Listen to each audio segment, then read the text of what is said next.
தமிழக போக்குவரத்து கழகங்களில் 15 ஆண்டுகளுக்கு மேல் ஓடக்கூடிய காலாவதியான பேருந்துகளை மாற்றாமல் விடியா திமுக அரசு பெயரளவில் மட்டுமே ஆய்வு நடத்துவதாக அண்ணா தொழிற்சங்க பேரவை செயலாளர் கமலக்கண்ணன் தெரிவித்துள்ளார். தமிழக போக்குவரத்து துறையின் பேருந்துகளால் நாளுக்கு நாள் அதிகரிக்கும் விபத்துகளில் சிக்கி பொதுமக்கள் கடும் அவதியடைந்துள்ளனர்.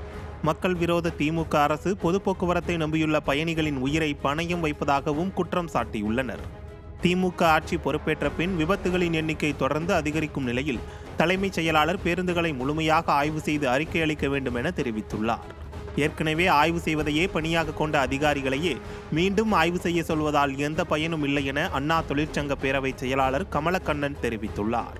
பழைய வண்டியே ரோட்டில் ஓட விட்டு ரிப்பேர் பண்ணி என்னமோ சொல்லுவாங்களே, வயதானவங்களுக்கு இது போட்டு மேக்கப் போட்ட மாதிரி இந்த வண்டிகளை ரெடி பண்ணியிருக்காங்களோ வழி. வண்டிங்க வயசாகி போச்சு, வண்டிகளை மாற்றணும், புதிய வண்டிகளை வாங்கணும். அது வாங்காத வரைக்கும் இந்த விபத்துக்களை தடுக்க முடியாது.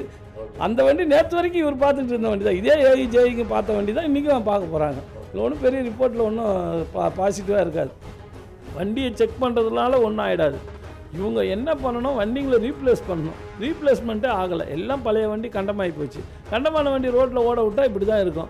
அரசாங்கம் வந்து ஸ்பேர் பார்ட்ஸ் வாங்கி கொடுக்கணும். சரி, நாளைக்கு இந்த வண்டி பிரேக் டவுன் என்ன பண்ண, இன்றைக்கி நான் செக் பண்ணும்போது நல்லா இருந்தது, நாளைக்கு வந்து நின்று போச்சுன்னா நான் என்ன பொறுப்புன்ட்டு சொல்லி தப்பிச்சிக்கலான்ட்டு எல்லாருமே வந்து இன்றைக்கி ஓடிக்கிட்டு இருக்கிற வண்டி கண்டமான வண்டியாக இருந்தாலும் அந்த வண்டி நல்ல வண்டின்னு தான் ரிப்போர்ட் கொடுப்பாங்களோ ஒழிய நெகட்டிவ் ரிப்போர்ட்டாக வந்து கொடுக்க மாட்டாங்க. பாசிட்டிவாக கவர்மெண்ட்டுக்கு சாதகமாக கொடுத்துருவாங்க. பாருங்கள், நாங்கள் எல்லா வண்டியும் செக் பண்ணிட்டோம், இன்ஜினியர்லாம் செக் பண்ணாங்க, வண்டிங்கெல்லாம் பக்காவாக இருக்குது, இன்றைக்கி நின்று போகிறதுக்கு நான் என்ன பண்ணுறதுன்னு சொல்லி